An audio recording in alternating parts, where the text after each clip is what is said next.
Salut, bienvenue dans Jeu de puissance. On va parler des sénateurs d'Ottawa.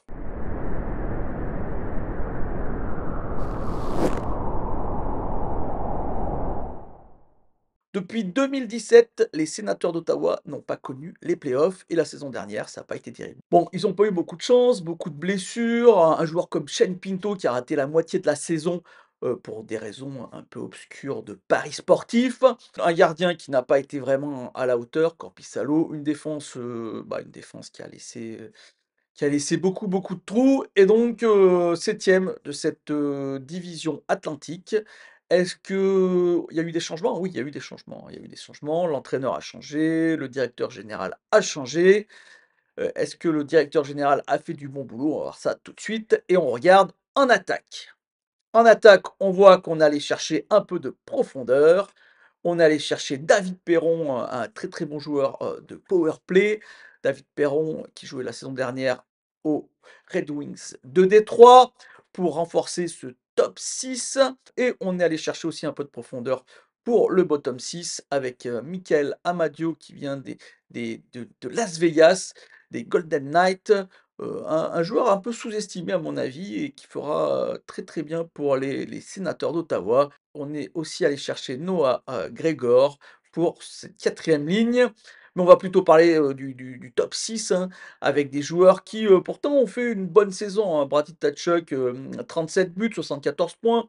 Claude Giroux, 21 buts, 64 points. Tim Schulz 70 points, mais il a marqué que, 19 buts. Il n'a pas été en super forme cette saison, hein, des problèmes au poignet et à l'épaule. Est-ce qu'il sera remis pour, la nouvelle saison? C'est la question qu'on peut se poser. Josh Norris a été blessé, comme je dis, beaucoup de blessures.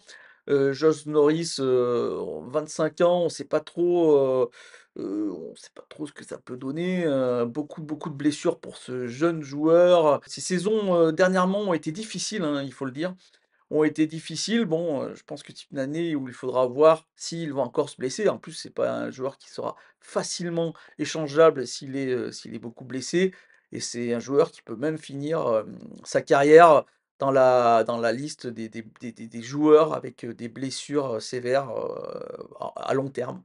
Ce qui permet, au sénateur d'Ottawa de mettre de côté son salaire, voilà.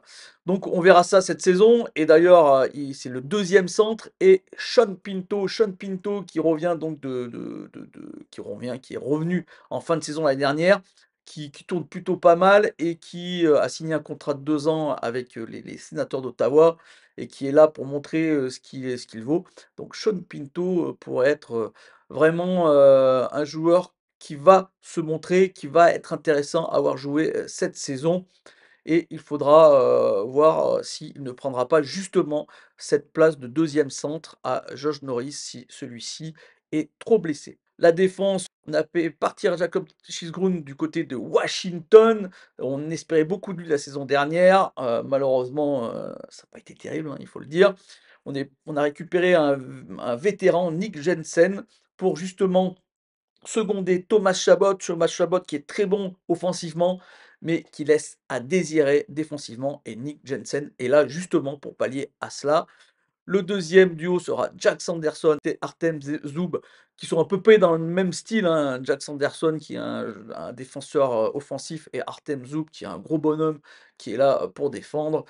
Donc un top 4 plutôt pas mal, même si défensivement, c'est quand même, un problème du côté des sénateurs d'Ottawa. Des gros, gros soucis, de défense la saison dernière. Il faut dire que les attaquants, ne sont pas là aussi, ne veulent pas trop, défendre. J'en parlais déjà hier avec les Rangers de New York, j'en reparle aujourd'hui. C'est encore ces équipes où l'entraîneur, à mon avis, n'a pas fait correctement son boulot, où il faut que, parce que maintenant, on est dans une époque, en NHL où, une équipe, pour qu'elle soit gagnante, il faut que, les attaquants, soient capables de défendre correctement et les défenseurs soient capables, d'attaquer correctement. Est-ce que Travis Green va réussir justement à changer cela? C'est, vraiment, à mon avis, le concept important pour cette équipe des Sénateurs, d'Ottawa et on verra ce que peut faire Travis Green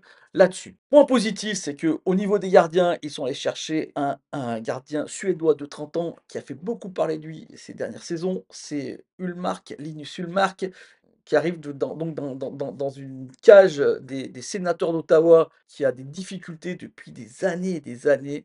Korpisalo, la saison dernière, ça a été vraiment pas très bon du tout, hein, il faut le dire. Et donc, on espère qu'avec Ullmark, ça va changer la donne. Voilà, ça fait partie de ces équipes qui cherchent un gardien à tout prix. Là, ils espèrent en avoir trouvé.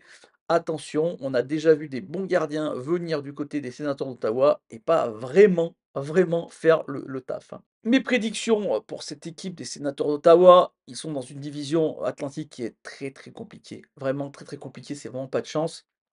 À mon avis, il manque de profondeur, il manque encore, de joueurs. C'est une jeune équipe, hein, beaucoup de jeunes joueurs.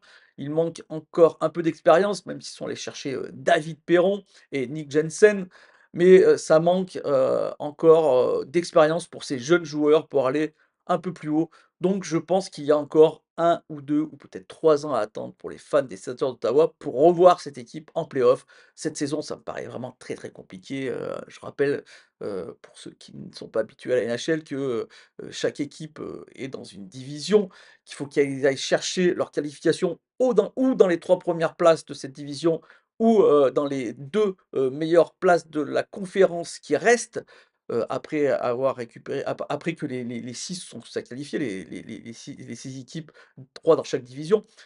Et là, il s'avère que dans la division atlantique des sénateurs d'Ottawa, c'est vraiment très, très compliqué. Il y a des équipes très, très fortes. Je pense bien sûr au Lightning de Tampa Bay, je pense aux Maple Leafs de Toronto, je pense aux Boston Bruins, je pense aux Panthers de la Floride. Détroit, veut aller récupérer une place en playoff. Les Canadiens de Montréal, se sont renforcés quoi qu'on en dise. Donc voilà, c'est vraiment les Sabres de Buffalo aussi du coup. Voilà, ça me paraît très, très compliqué pour les Sénateurs d'Ottawa d'aller se qualifier.